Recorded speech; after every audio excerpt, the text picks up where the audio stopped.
दोस्तों जैसा कि आप सबको पता होगा कि ब्लैक होल की ग्रेविटी कितनी ज्यादा पावरफुल होती है, जो कि बड़े से बड़े स्टार को भी अपने अंदर निगल लेता है। इसकी ग्रेविटी इतनी ज्यादा खतरनाक है कि लाइट भी इससे बाहर नहीं आ सकती। और मॉडर्न फिजिक्स के हिसाब से ब्लैक होल का कोई भी साइज लिमिट नहीं होता। जैसे स्टार की एक लिमिट होती है द एडिंगटन लिमिट, उसी तरह ब्लैक होल की कोई लिमिट नहीं होती, बट एक कमजोरी जरूर होती है, टाइम। जो ब्लैक होल जितना पुराना होगा वो उतना ही बड़ा होगा, और जितना नया ब्लैक होल होगा वो उतना ही छोटा होगा। बट ये सब तो आप सबको पहले से पता, और हमने अपने प्रीवियस वीडियोस में भी इसे डिस्कस किया है। लेकिन क्या आपके मन में कभी ये सवाल आया है कि आखिर ब्लैक होल खत्म कैसे होते हैं? जैसा कि हम सबको पता है कि जिस चीज की शुरुआत हुई है उस चीज का तो अंत तो होना ही है।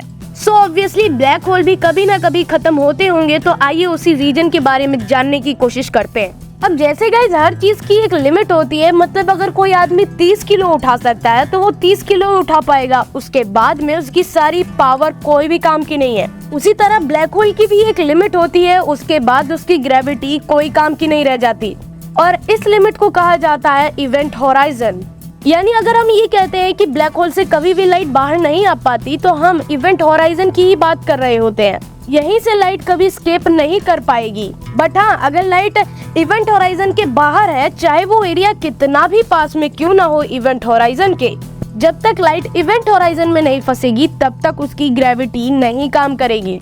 और ये जाहिर सी बात है कि अगर कोई चीज अपने अंदर मैटर को कंज्यूम कर रही है तो उसका साइज बढ़ेगा। और ये बात ब्लैक होल के बारे में पहले किसी को नहीं पता थी, इसीलिए एक क्वेश्चन स्टीफन हॉकिंग के मन में आया। और अगर ब्लैक होल अपना साइज इंक्रीज नहीं करते तब तो वो साफ साफ एंट्रोपी के रूल को तोड़ रहे हैं। अब साइंटिस्टों को ये तो पता था कि ब्लैक होल्स लगातार घूमते रहते हैं, और अगर कोई चीज घूम रही है, लगातार इतने ज्यादा मैटर को अपने अंदर कंज्यूम कर रही है, तब भी उसका साइज कांस्टेंट रहे, ऐसा तो हो ही नहीं सकता। तो इसीलिए लेट 90s में स्टीफन हॉकिंग ने प्रपोज किया कि अगर नॉर्मल कंडीशन में कोई ब्लैक होल है तो या फिर तो उसका साइज कांस्टेंट रहेगा या फिर तो बढ़ेगा, लेकिन कभी घटेगा नहीं। मतलब अगर ब्लैक होल किसी ऐसी जगह पर है जहाँ पर वो मैटर को कंज्यूम ही नहीं कर रहा तो उसका जो साइज है वो कांस्टेंट रहेगा। और अगर वो एक ऐसी जगह पर है जहाँ वो धड़ाधड़ स्टार्स को, प्लैनेट्स को, लगातार मैटर्स को निगले जा रहा है तो उसका साइज बढ़ने लगेगा। और ये चीज थर्मोडायनामिक्स के दूसरे लॉ को भी नहीं तोड़ती थी।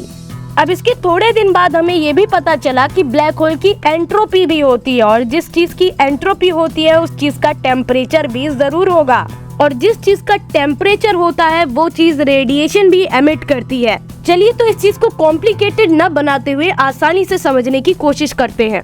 दरअसल जो चीज जितनी गर्म होती है वो उतना ही ज्यादा रेडिएशन एमिट करती है, और जो चीज जितनी ज्यादा ठंडी होती है वो उतना ही कम रेडिएशन एमिट करती है। बट यहाँ पर ही तो एक सवाल उठा कि जो चीज हर चीज को अपने अंदर खींच लेती है वो चीज रेडिएशन को कैसे बाहर फेंक रही है? बहुत ही कम ही मात्रा में सही, लेकिन रेडिएशन तो जरूर एमिट कर रहा है। इसी सवाल की खोजबीन करने में हमें ये पता चला कि स्पेस में कोई भी जगह खाली नहीं है। जी हाँ, ये चीज बिल्कुल फेक है कि हमारा स्पेस वैक्यूम है। दरअसल क्वांटम फिजिक्स के अनुसार वर्चुअल ऑब्जेक्ट्स यानी पॉजिटिव और नेगेटिव पार्टिकल्स क्रिएट हो जाते हैं और आपस में टकरा कर एनर्जी को एमिट करते हैं। अब क्योंकि ये खुद ही बनते हैं और खुद ही टकरा कर डिस्ट्रॉय हो जाते हैं, जिनमें दो पार्टिकल्स होते हैं, मैटर और एंटी मैटर, जिसमें से मैटर के पास पॉजिटिव चार्ज होता है और एंटी मैटर के पास नेगेटिव चार्ज होता है। अब दोनों आपस में टकराने के बाद एनर्जी को एमिट करते हैं, और ये दोनों पार्टिकल्स आपस में टकराते इसीलिए हैं क्योंकि पॉजिटिव और नेगेटिव चार्ज हमेशा एक दूसरे को अट्रैक्ट करते हैं। इसको आप आसानी से मैग्नेट के साइंस से समझ सकते हैं। और अगर ऐसा ही है तो ब्लैक होल्स भी इन चार्जेस को कंज्यूम करते ही होंगे। अब जब यही प्रोसेस ब्लैक होल के पास में होता है तो जब ये दोनों पार्टिकल्स इवेंट होराइजन में फंस जाते हैं तो नेगेटिवली चार्ज पार्टिकल तो ब्लैक होल के अंदर चला जाता है, लेकिन पॉजिटिवली चार्ज पार्टिकल्स वहां से स्केप कर लेते हैं। और बाहर से कोई ऑब्जर्वर जब इन पॉजिटिव चार्ज पार्टिकल्स को स्केप करता हुआ देखता है तो ऐसा लगता है कि ये ब्लैक होल्स तो रेडिएशंस को एमिट कर रहे हैं, और इसी रेडिएशन को द हॉकिंग रेडिएशन के नाम से जाना जाता है। अब इसी प्रोसेस में ब्लैक होल्स अपने थोड़े से मास को खो देते हैं, और ये प्रोसेस लगातार होता रहता है। इस वजह से एक टाइम के बाद सारे ब्लैक होल्स इवोपराइज हो जाते हैं। बस डिफरेंस ये होता है कि छोटे ब्लैक होल्स जल्दी इवोपराइज हो जाते हैं और बड़े black holes almost 10 trillion years का टाइम लेते हैं। कुछ वैज्ञानिकों का तो यही मानना है, लेकिन कुछ वैज्ञानिक ये भी सोचते हैं कि जब ब्लैक होल पूरी तरह से अपने मास को खो देता है तो एंड में बहुत बड़ा धमाका होता है। अब गाइस ये एक थ्योरी है जिसे सबने सच माना है।